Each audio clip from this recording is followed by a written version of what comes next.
Chapter 1. Miri. There were stars everywhere. Miri was floating in a universe of stars. She opened her eyes wide, staring. It was beautiful, but so alone. There was no one there but her. How did she get there? And where was there? Where was she? How could this be? A dream, she decided. She was having a dream. The most incredible dream she'd ever had. So she would enjoy it. She relaxed, enraptured in the idyllic beauty, swathed in the colossal silence. It was like being in outer space, drifting along through far-glimmering cosmos in detached serenity, undisturbed. But then she realized, no, that wasn't right. Space was cold. She was not. She wasn't warm either. She just comfortably was. And that's when a very uncomfortable thought hit her. Maybe she was dead. Darn! Or maybe she was laying by the side of the road somewhere after a car accident, unconscious, bleeding to death. She needed to get out of there. I need to wake up. How? Fighting back the beginnings of hysteria, she blinked uncomprehendingly, seeing nothing but the distant stars twinkling and... watching? That's what it felt like. Ridiculous. She forced the thought away. What would happen if she called for help? She opened her mouth, inhaled a large breath, and in so doing discovered there was air. Her lungs filled up, and in plaintive entreaty she hailed the vast darkness. Hello? Soundlessness. Her voice was apparently non-existent here. Next plan. She would float somewhere. Could she move? Not just float? Could she be like Superman and fly around? She started to flap her arms like a bird, and that's when she saw her arms were bare. She looked at the rest of her body. She was naked, and there was something very odd about her nakedness, something she couldn't quite place. Maybe she could propel herself via some other method, like maybe thought. Thought worked in dreams. It wasn't easy, but a deliberate, conscious-type thought injected into a dream could sometimes affect it, she knew. So Miri started thinking that she was moving and felt it. She was moving. Only problem was that she didn't know where. What am I doing here? Suddenly she knew what had been wrong about her nakedness. Her body was not what she expected. It was different. How old am I? I'm 18. But that made no sense because she had memories of being older. She remembered the day in her 30s when she'd put on her makeup, and for the first time it had not made her look pretty. The hot flashes in her 50s of liquid heat pouring over her and blooming from within her. The slow, steady decline of her body when she'd hit her 60s. No, she was not 18, could not be 18, but she felt 18, and that was it. Her body was her 18-year-old body. It had come back. And then she hit a wall. Literally. It was hard as steel. She couldn't see it, but she could touch it, stroke it, and that's what she did, her hands flying over it, searching for anything. And she found it. An indentation that she sank her fingers into and twisted, turned, pulled, until part of the wall abruptly gave way and searing white-hot light invaded, blinding her. She shrieked, recoiled, scrunching her eyes tightly closed. After a few moments, she risked a peek. The light wasn't so bad anymore.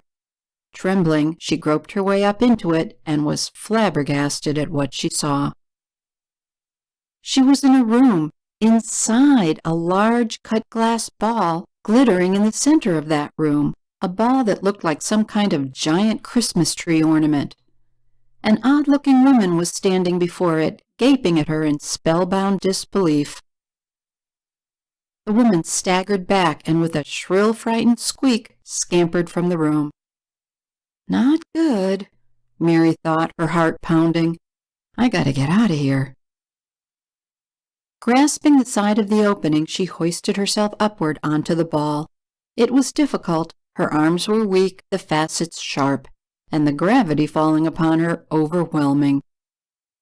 But she did it, and then she toppled right off the ball onto her keister, landing on the floor with a squawk. Floundering, she used the ball for support to pull herself upright. I have got to figure out what's going on. The room was not large, and the only thing in it was the big crystalline ball, its cut-glass edges flickering rapidly in a pink glow interspersed with bursts of purple and red glints. Like a sunrise on fast forward, she gawked in bafflement. Reeling, she stumbled haltingly for the open-arched entranceway through which the woman had fled, but just as she was about to reach it, a man skidded through, his eyes riveted on her in thunderstruck surprise. Geez, I'm naked! But that didn't seem to be it. The man didn't appear to be ogling her because of her nudity, but because she was her, and she was out of the crystal ball thing, which from the cataclysmic look on the man's face she knew hadn't been supposed to happen. Adris. He inhaled at her incredulously, like it was her name. It wasn't. Hello? Miri stammered meekly. Look, I don't really know who you are or what I'm doing here. A wave of cold air swept over her, and she wrapped her arms about herself. Instantly the man pulled off what he was wearing, a glossy green tunic that reached down almost to his knees, and handed it to her. She put it on gratefully. Thank you, she murmured, hoping politeness might get her somewhere. My name is Adris, he repeated in total lack of inspiration. You are early. I have no instructions for this. Please, are you all right? The woman who had watched her emerge from the ball was cowering behind the man. She whispered to him urgently. Perhaps you should return to your birthing sphere for the rest of the journey, Adris, he said, his eyes luminous in apprehension. It will not be long now.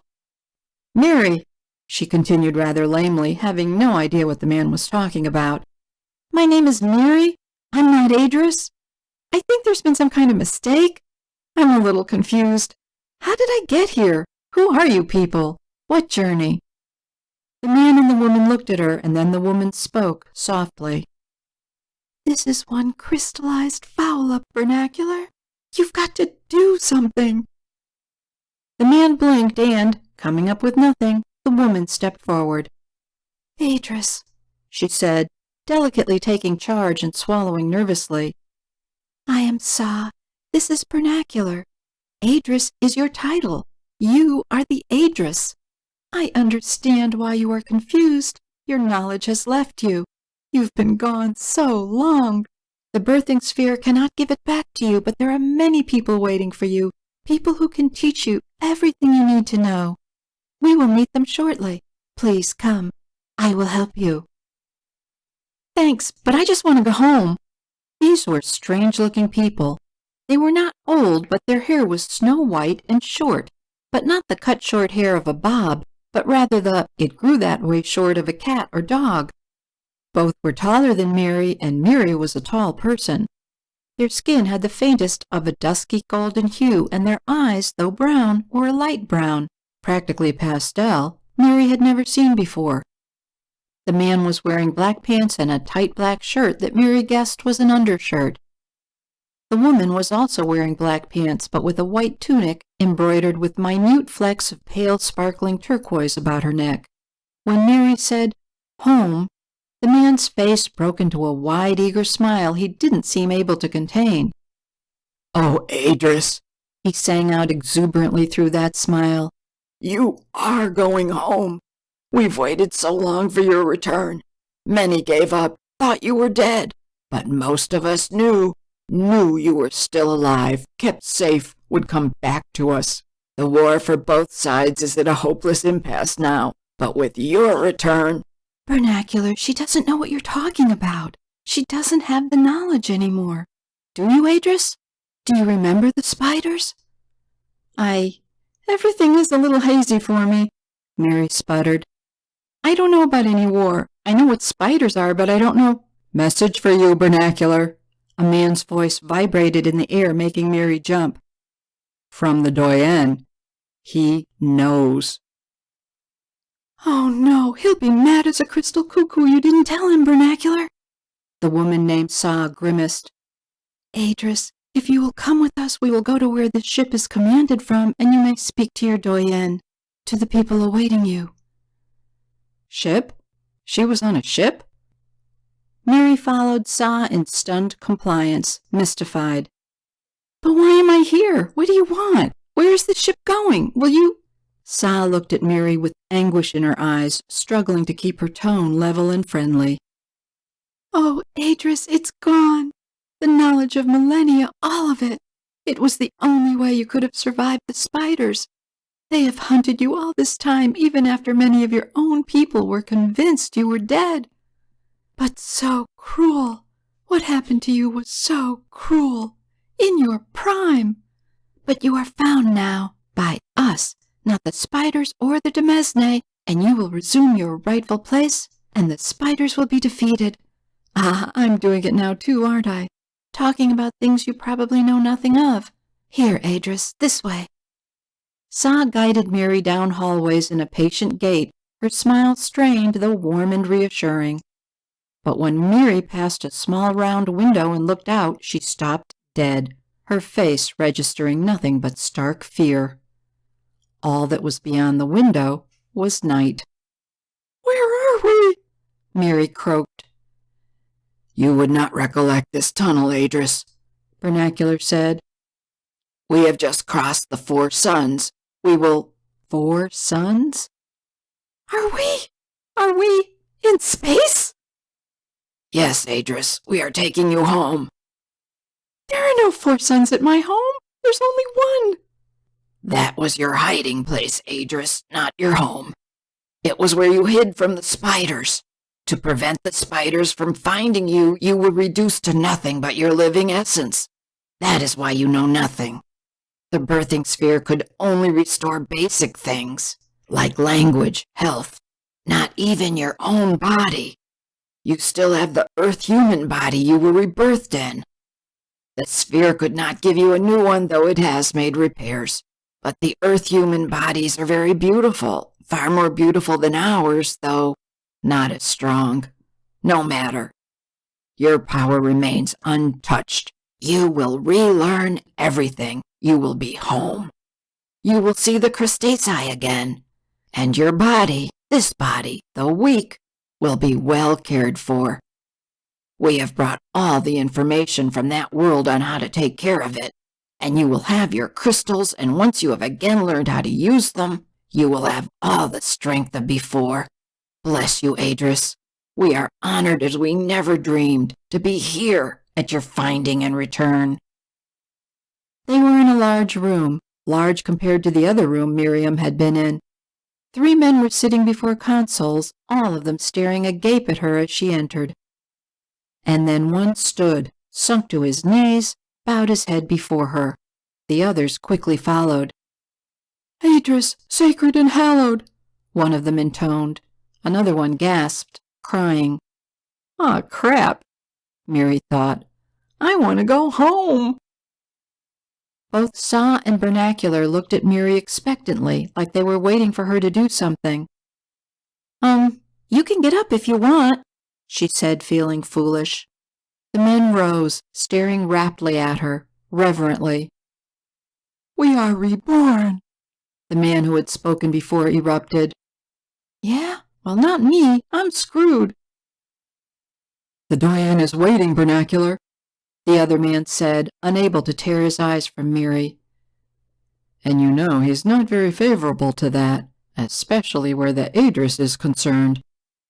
"Summon him." A large, blurry cloud appeared in the air, then coalesced into a transparent figure, a man. Miri gawped, stupefied. The man, even translucent and only appearing from the waist up, was still the most gloriously handsome, impressive, terrifying person she'd ever seen. Predator! The figure's chilling eyes snapped unwavering on her, just as, "I know him," shotgunned inexplicably through Miri's brain in an avalanche of primal familiarity, as if her soul was trying to wrench itself free to reach him. "What is this?" the figure demanded in blistering wrath. "It's her, but she emerged from the birthing sphere on her own, early. Vernacular responded quickly in supplication. Her name's Miri, Sam mumbled, like she'd had to pluck up all the courage she had just to utter those few words. She turned. This is your doyen, Adris. He is... She didn't seem able to formulate an acceptable explanation. Our commander, Vernacular interjected, and Miri caught Sa's censorious look of disapproval. With monumental effort, Miri fought the chaotic, almost immobilizing electric thrill that coursed through her body at the man's probing gaze. Sir, she shuddered before the opalescent figure. My name is Miri Prescott. I think your people have made a mistake. They think I'm somebody else. I think that you are, well, from some other planet? She didn't really think it wise to ask such a question. And you're looking for someone, but it's not me. I'm not this Adris, really. I'm just a schoolteacher in my world, retired. So if you could maybe turn the ship around, take me back, I swear I won't say anything to anyone. I mean, who'd believe me? They'd lock me up in the loony bin for sure. I'll just... Adris, this is dangerous. You are not yet in a protected zone. You should not have emerged. Vernacular, you must... Craft! No. Identification. Wait. The three men sprang to their consoles, staring horror-struck at arrays of jumping colored lights. Thor! One of the men bellowed. Thor! What's going on? Miri looked around wildly, feeling the shrieking tension permeating the room. Identification! Spiders! No! The doyen's voice split the air, near delirious with hatred. My love! In one fluid move, Vernacular waved his hand atop a console, and the howling transparent figure disappeared. And before a near paralyzed Miri, Vernacular appeared to transform. The unsure, hesitant man was gone, replaced by warrior. Sa turned and fled. And Miri knew, somehow, that whatever spiders were, they sure weren't the garden kind. They were bad. And from the look of grim intensity on one of the men glancing at her, this was going to be a death fight. God, I want to wake up now. Please. And for one infinitesimal moment, something else invaded Miri's being. I want my doyen. The walls around her unexpectedly faded. She was standing, staring out at the blackness, a blackness that was nevertheless rushing past. Like being in a tunnel. And far away in that blackness, she saw large oblong red lights, 4, coming at them. But she could not follow the sudden battle as Vernacular shouted orders in barely contained fury, and displays of lights flashed luridly in the air above the consoles as the men's hands flew over those consoles in a bizarre, macabre synchronization with the lights. Tunnelify the lead! Vernacular railed in scalding malevolence. An instant later, a disturbance shot out and away from them, lobbed right at the red light ahead, to their side. Whatever the cannonade was, Miri watched it captivated as it connected with the red light, pushing it even further to the side, where it suddenly tumbled into evisceration. All Miri could think of was a race car shattered to smithereens as it hit a wall at a racetrack. But if we can do that to them, can they do that to us? The pieces of red lights blinked out simultaneously, with the leaping console lights gleaming a garish orange. 1! A man at the consoles roared in obvious victory. Sight the... No! Vernacular answered in cold intonation. The lead's gone. The others will be hungry, intemperate. They'll try to take her alive. Who's her? Me? Let them come. Get close. He growled. Oh, Vernacular, no, they'll... Miri didn't have time to ask what they would do because they did it. One of the red lights winked off for just a moment, and then a giant cloud-like distortion flared from it, hurtling straight for them. Turn! Don't let it hit amidship! Vernacular rasped, fury emanating from him in almost tangible boiling waves. The thing, whatever it was, hit the ship, and Miri screamed, not knowing why, as she was pitched across the room and bounced off one of the walls that wasn't even really still there, and hit the floor hard. Now! Vernacular yelled, and again a disturbance emitted from them, darted right at the spider ship that had sent the cloud, hit it dead on. The ship's red light faded, and once again the lights on the consoles glowed orange. What the hell? What are you doing? Miri cried out, lurching to her feet. Why did they want to kill us? Just tell them I'm not this Adris person. Tell them to stop. Vernacular looked at her, his expression hardening. He turned to all three men seated at the consoles who hadn't budged in the attack. If they board, you know your duty to the Adris, he snarled, staring at Miri in dark, brutal gloom. Each of them nodded. How far out are we? Too far, Vernacular. They'll never let us get there. They'll double-side us any moment now, one of the men said, just as Sa tore back into the room breathlessly, carrying a large chunk of purple glass, steaming past them to a cringing Miri. What? Vernacular yelled at her. She can't do that. She has no training. She has the power, Vernacular. She can try. It could kill her. What's the choice? He had no answer. Adris, Miri, you have the power to destroy those spiders. Are you bonkers? I can't even work a Game Boy. I'm not involved in this. I shouldn't be here. Tell them it's a mistake. They will take us all if you don't save us, Adris. And you can do it with this. Sa thrust the purple glass into Miri's hands. I don't even know what this is. It's a crystal, Miri, a crystal of the Adris. And like it or not, that's you. I told you. You were stripped of your knowledge, but not your mastery. It's all still there inside you. The crystal will channel it. Use it. You're nuts. I don't know how to... Here they come, Vernacular stormed furiously. They'll force us to slow to boarding speed and then... He did not finish his sentence. Cast into the crystal, Miri, into its depths. Think of yourself flowing into it, through it, then out at the spiders, destroying them.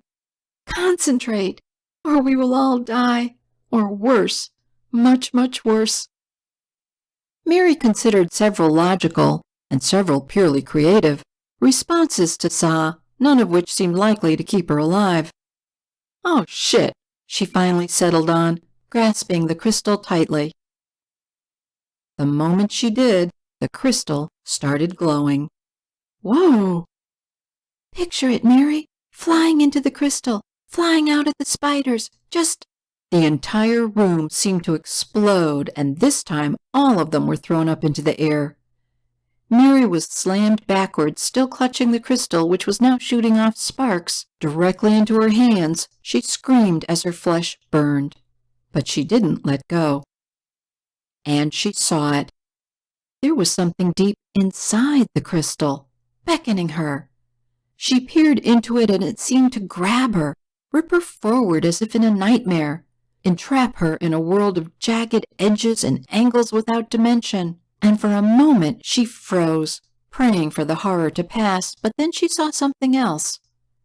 She didn't know what it was, but somehow a way out careened intuitively through her senses. She followed it, and she was out, in space, free, and awesome. Never in her life had she felt so powerful. The spider ships were there. They had attached themselves to something.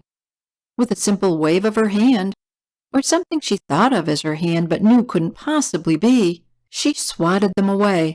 They were flung headlong into the tunnel walls and disintegrated to fine dust in one grand display of red fireworks. I did that, she thought, and I'm a schoolteacher. Far away she saw, or felt, she wasn't sure, something approaching through the obscurity.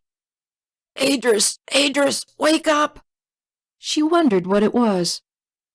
Look at her hands!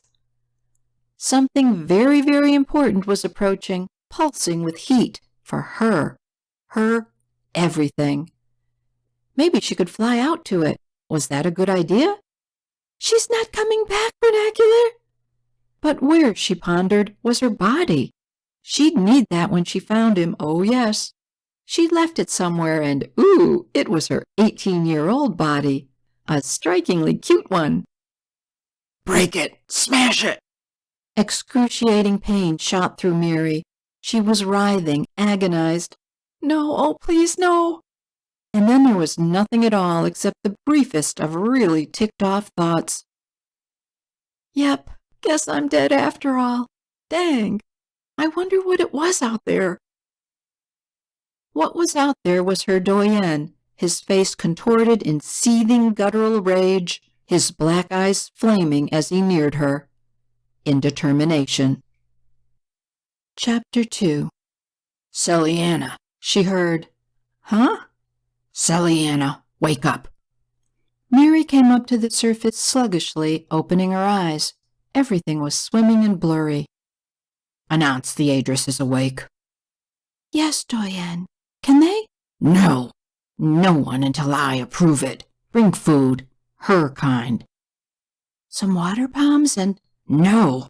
From that planet she was on. That's what she's used to. Go. Miri's eyes cleared. She was laying in a bed, a huge bed in a large room, facing an open doorway leading out to a balcony. White moire draperies in the hallway billowed gently into the room on a breeze. Ow! She screeched. Damn them! She heard beside her and looked.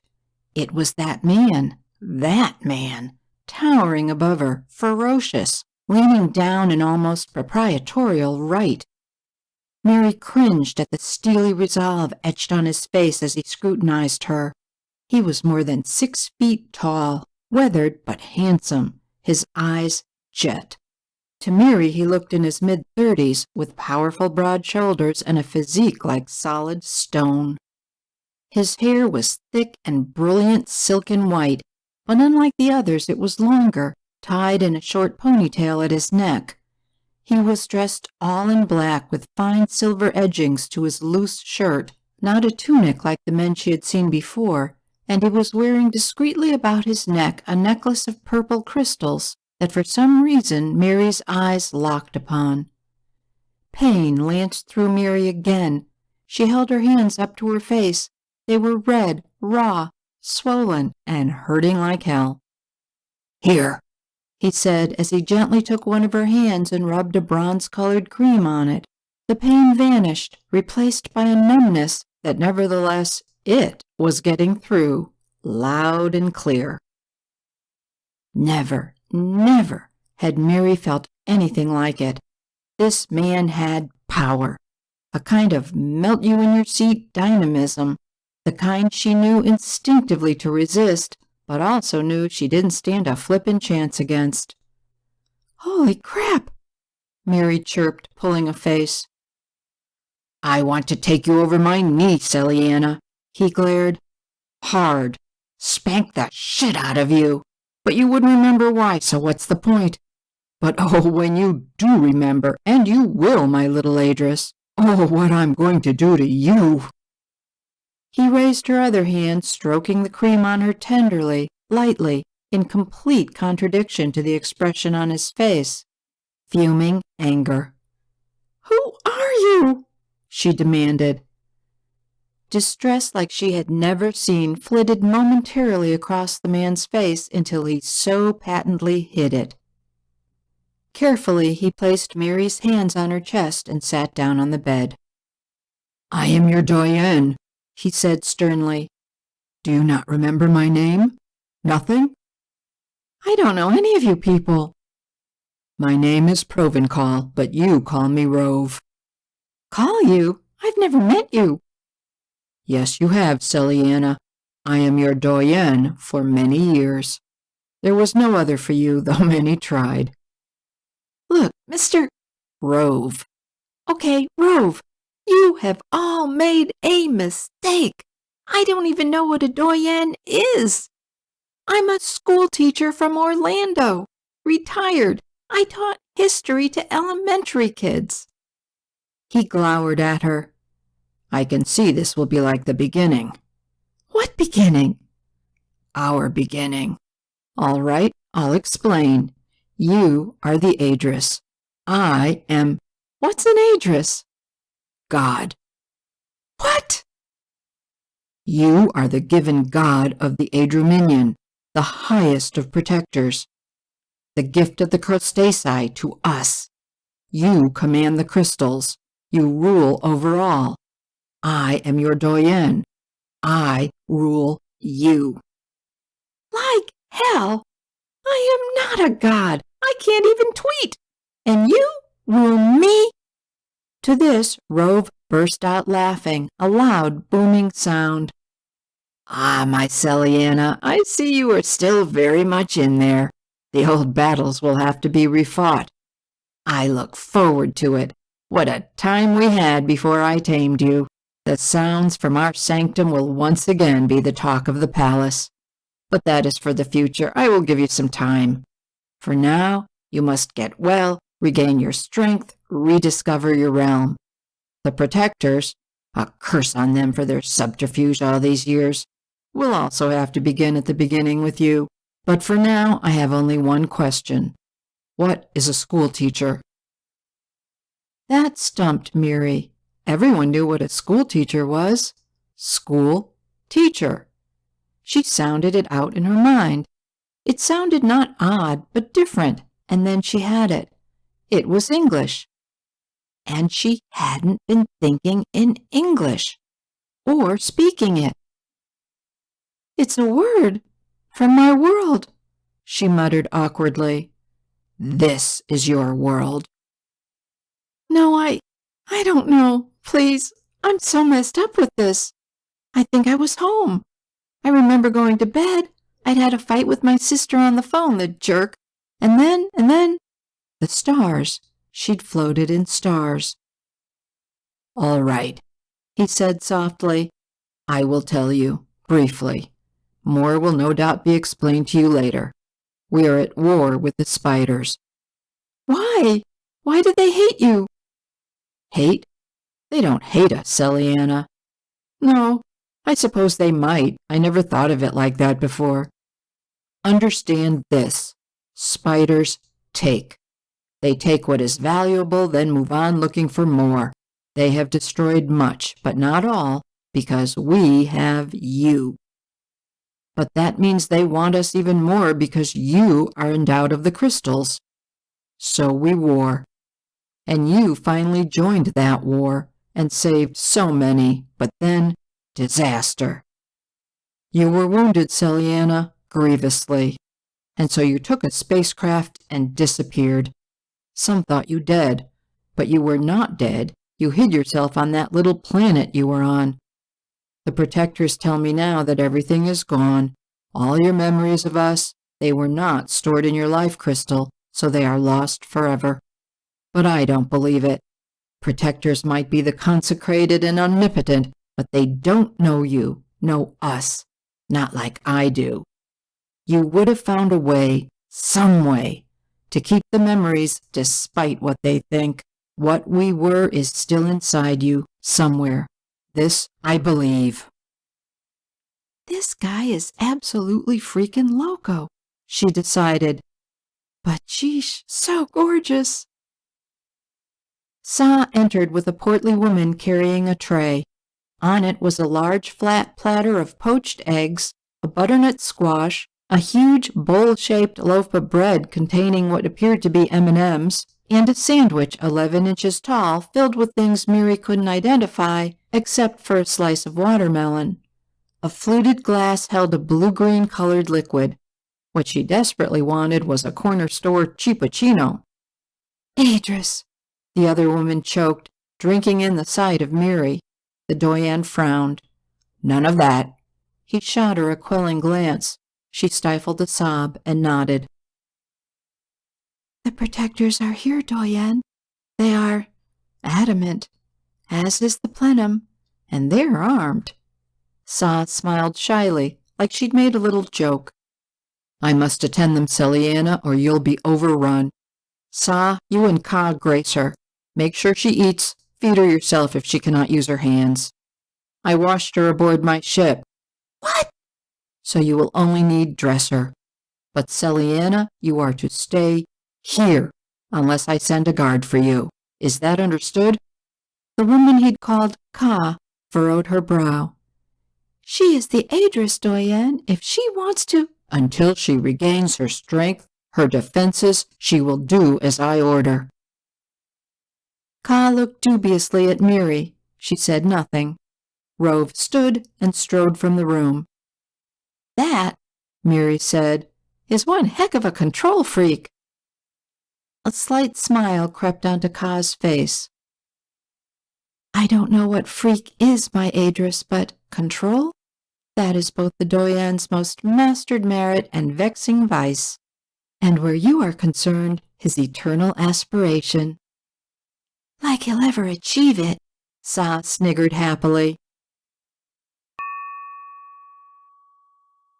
Rove walked purposefully toward the purple chamber, thinking only of her. She did not look like Celiana now, yet somehow from the moment he laid eyes on her, he could tell she was. The tones in her voice, the expressions, the mannerisms, pure Celiana. And she was still beautiful, though now in an exotic way.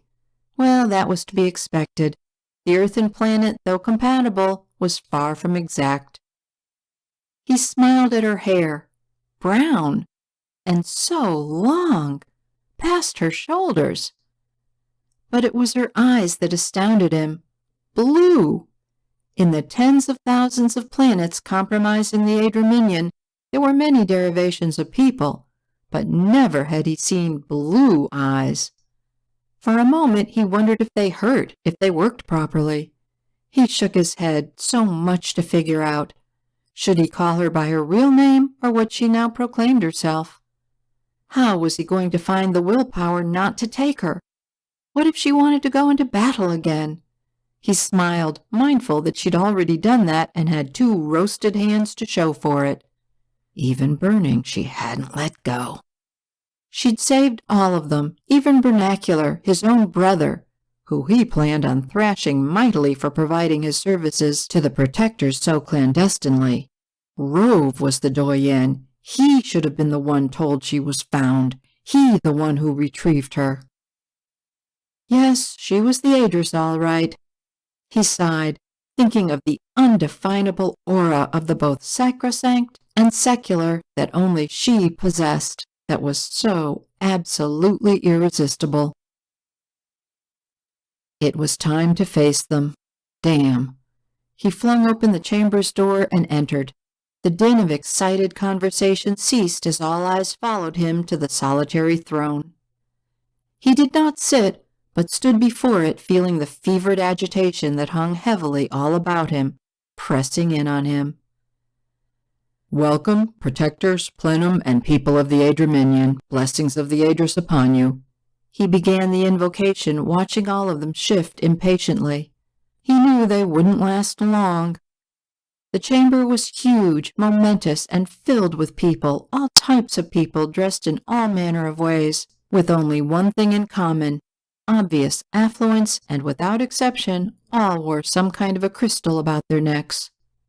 Most were male, except for the Protectors, who were all women in long-tiered purple robes, but for Rove's necklace the only purple in the purple chamber, with splendid crystal brocade. Many of the men had short swords or daggers encrusted with jewels sashed to their waists, a self-importance Rove didn't need. His eyes swept over them. The nonpareil was not among them, no doubt not expecting the Aedress's diverted arrival to the palace. To this he silently grinned. Served her right, the old bat. But he knew she would show up soon enough. Is it true? A hot-headed voice rang out. Rove sat down on the throne slowly, showing his annoyance at the speaker's interruption. Yes, he finally said solemnly. The Aedress is returned. His voice spoke from the throne in everyone's ears. Pandemonium. He watched the elation galvanize them to the brink of an almost unholy euphoric glee. Even the Protectors could not contain their jubilance. Most of them had not known. Amazing. The nonpareil had not trusted even all her own with the news, "The Aedrus is found." Not them, not him. And she'd been right. She'd done it. The Aedrus was home, alive, and even with the massive damage done to her, would still be their salvation. A shadow crossed Rove's face. But will she still want? He stopped himself from finishing the thought. Rove saw the leader of the outer rings collapse, dazed, into his seat. She had saved his people once, only for them to then be lost in the years of her absence. But now they had a chance again, a chance of being freed from the spiders. The old warrior bowed his head, weeping. At the other end of the chamber, Rove saw the leader of the moon system's face splinter into ecstatic laughter. His people were next on the spider's advance, written off by the plenum as unsavable. But now, life, freedom, maybe. All about him, thundering throughout the immense chamber, reverberating from the stone walls themselves, Rove heard the clamorous whoops, the joyous shock, the exhilaration. The Aedrus is back! He allowed himself a rueful smile. And how many of you will be rash enough to challenge me for her? He wondered. How? A voice yelled out, to which Rove merely gave a leisurely burn of a smile, notifying them he would only talk again when their noise had quieted, decorum restored. It took them several minutes, but at last they achieved it. Not exactly quiet, but enough that Rove began to speak. As you know, the Aedrus was incurably injured in the battle. What we, did not know was that she hid herself on a small planet found by a prospector in the White Hinterlands, a planet whose people are primitive but nevertheless biologically compatible to us. She rebirthed herself amongst them and waited for rescue. The spiders didn't know of it? A man called out, his eyes agog. No. The prospector had sold the Aedrus the information of the planet for great wealth. Only the Aedrus knew of the location of this planet. She told not even you of her intentions, Provencal? An emboldened voice spat audaciously. It was Marcus, staring at Rove in belligerent hostility, his arms folded across his chest, his stance aggressive, publicly calling Rove by his name rather than by his title. The room hushed as all eyes passed to the former rivals. No, Marcus, Rove said, ignoring the foolhardy provocation. Of course she did not risk a communication telling of her location. You know full well no communication in either the Adraminion or Domesdom is safe. Anything can and is listened to. The Aedrus knew the spiders, along with everyone else, would listen to her message, so before she disappeared, she sent only that one cryptic one to the nonpareil. The nonpareil! Rocketed throughout the crowd, the protectors nodding in smug comprehension, a few smirking in conspicuous superiority. And ever since, the nonpareil, who apparently did understand the meaning in that message despite her fervent protestations that it was gibberish, has all the time been quietly searching for the Aedrus. So you were not involved in her rescue, Rove, Marcus trumpeted derisively. You were not trusted. Rove stood, his expression deadly serious, but before he could annihilate Marcus's insult, one of the protectors, a wizened little woman, also stood. She gave a gesture with her hand that forced both men to a frothing silence. It was Madra, oldest of the protectors, but for the nonpareil.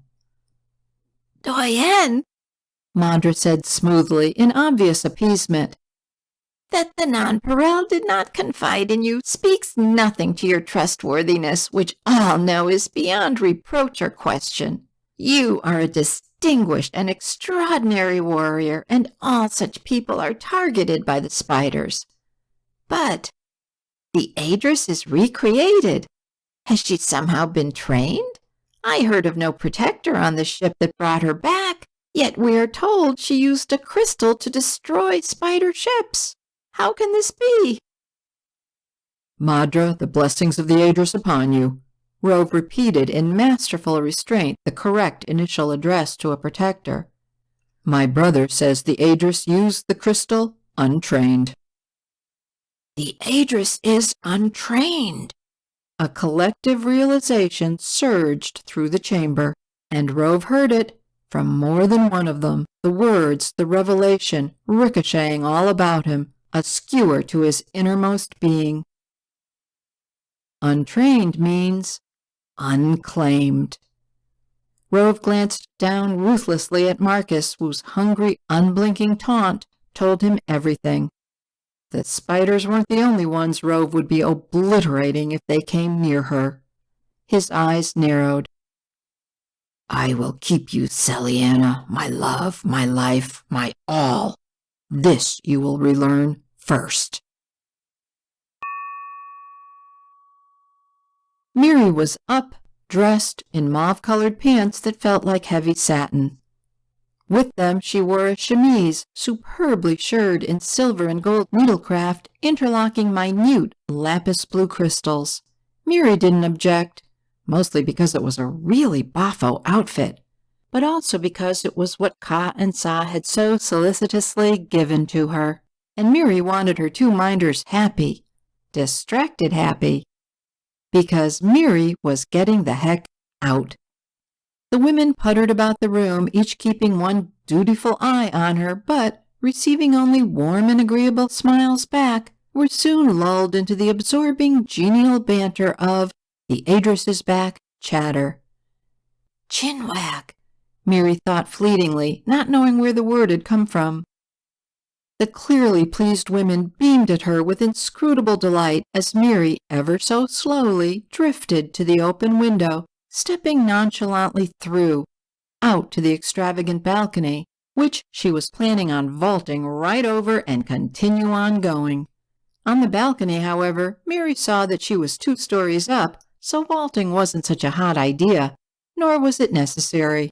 There was a polished stone staircase at the side leading down to an expansive lawn below. As innocuously as she could, Miri did a mental reconnaissance of the lawn beneath her, a resplendently sculpted living tapestry. The bedazzling emerald green blended into the most magnificent garden Miri had ever seen, ending quite a distance away at the edge of a large, shimmering body of water. A garden for an emperor, she thought, or queen, or a god?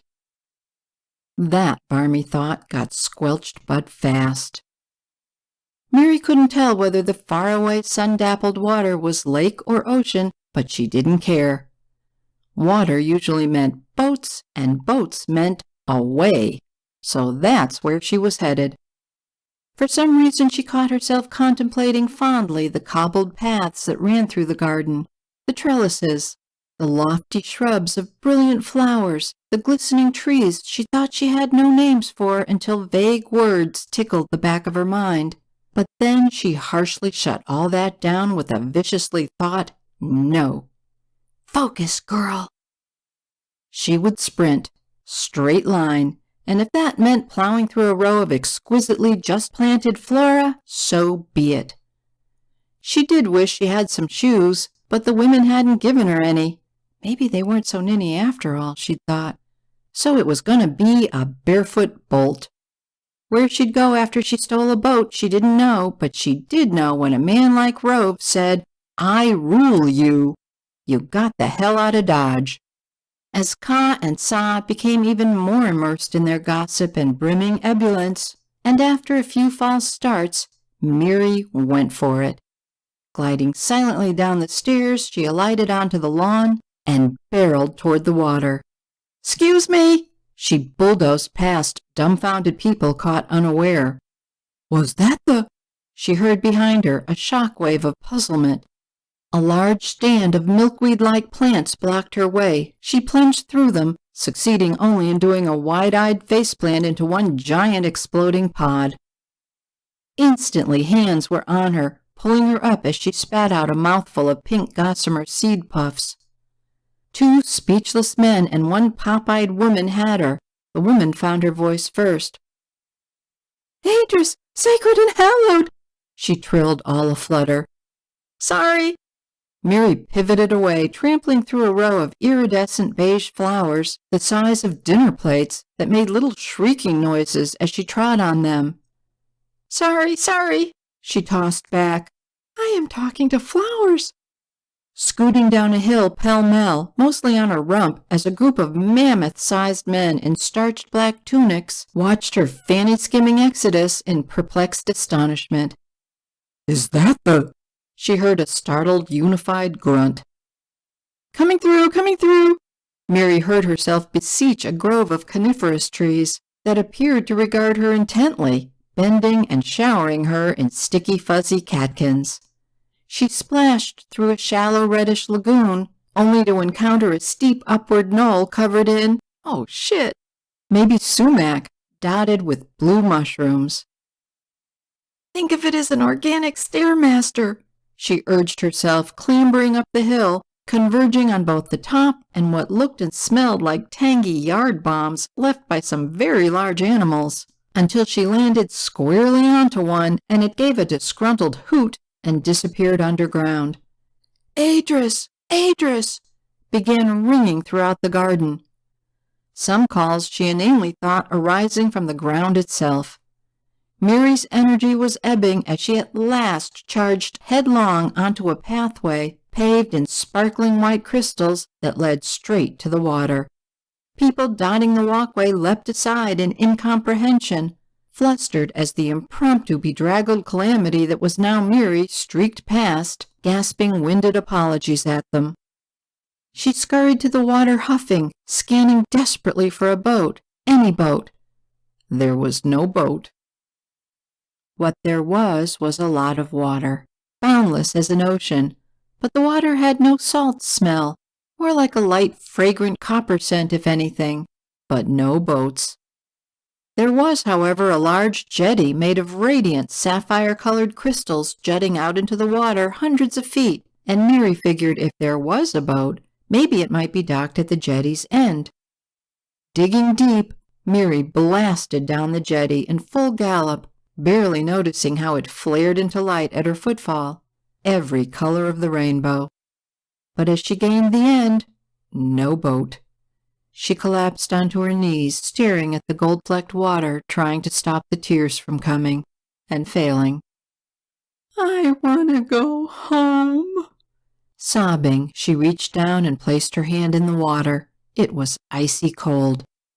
I want to go home. And she saw it, far, far out. A large black hump in the water surfaced. Did this world have whales?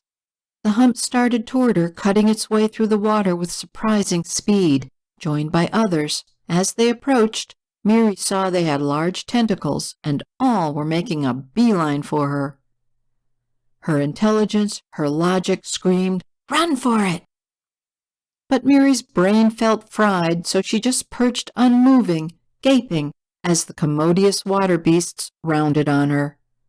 One large, dome-shaped body pressed against the edge of the jetty, and before Miri could stop herself, she stretched downward and began stroking the thing's slick, shiny, wet body. And then Miri did something she didn't understand at all. Miri threw herself onto the creature's huge back, flinging her arms out wide and sobbing uncontrollably, trying to bury her face into the animal.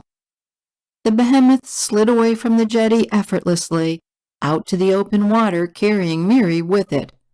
Further and further it took her, the other creatures all about her accompanying, until the water's stillness was lost to choppy waves in an open sea, whose headwinds swept up over Miri, numbing her. Tentacles started appearing from the animals, wrapping themselves about her, warming her, as she howled in anguish. Dive! Dive! A part of Miri shrieked in forlorn despair.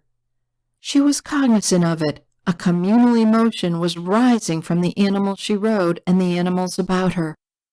Agony. The animals were in agony. For her. Slowly they turned, and Miri realized they were headed back to the shore. No, I want to come with you. The agony changed to sadness, a gut-wrenching pain she could not endure. The creature started making a sound, a keening, vibrating crackle that was not loud above the water, but Miri somehow knew it would be an incalculable, tortured cacophony below. "Please don't cry for me." She held on tightly. She would never leave them. No matter what they did, she would stay here. This was where tentacles were wrapping themselves about her even more firmly. No! Lovingly, she was lifted into the air and then gently placed back onto the jetty and released. "Please, oh please, come back. I cannot bear it." The keening ascended into a tormented crescendo, but then one by one the animals slipped away under the water and disappeared. Miri didn't budge, just stood there staring out after them until all she could see was a glimpse of one re-emerging at the horizon. It raised a large tentacle upward, almost in a farewell salute, then vanished under the waves. They, whatever they were gone, and Miri felt an unfillable chasm of loss blossom within her. Turning, she did the only thing she could, blunder in tragic desolation back to shore, and that's when she saw what was waiting for her. A teeming, noisy cavalcade of happy, laughing people, every one of whom was staring fervently at her and shouting in awe. "What the fuck?" The crowd's overture was passionate, not far from mania, and all of it directed at her. She said, approaching them warily, noticing they were all carefully not stepping on the jetty. "I'm not this—" "Adris, sacred and hallowed!" They chanted at Miri in higher and higher octave, as Miri thought, "This must be what it's like to be a rock star."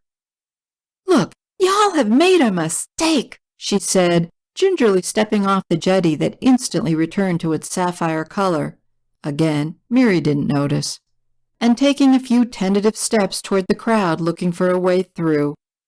The people fell back, making a pathway for her, and cautiously Miri drew near. They were a conglomeration of people, all different sizes, shapes, and dress. Some wore tunics, others robes, others pants and shirts, and several had swords, daggers, or knives tied to their belts, all glittering with decoration. "Why do people here need those weapons?" Miri wondered suspiciously. And then Miri found out why. Because Miri found a spider. "Beyond words," was all Miri had time to think before it flew for her throat. I hope you've enjoyed these chapters of Firecrystal Deep. If you'd like to purchase the complete audiobook, it's for sale on Amazon, Apple Books, Google Play Books, Nook Books, Kobo, and many more storefronts. Also, you can borrow it for free from your local library. Just tell the library to first download it from Bibliotheca. They'll know what that means. Thanks again for listening.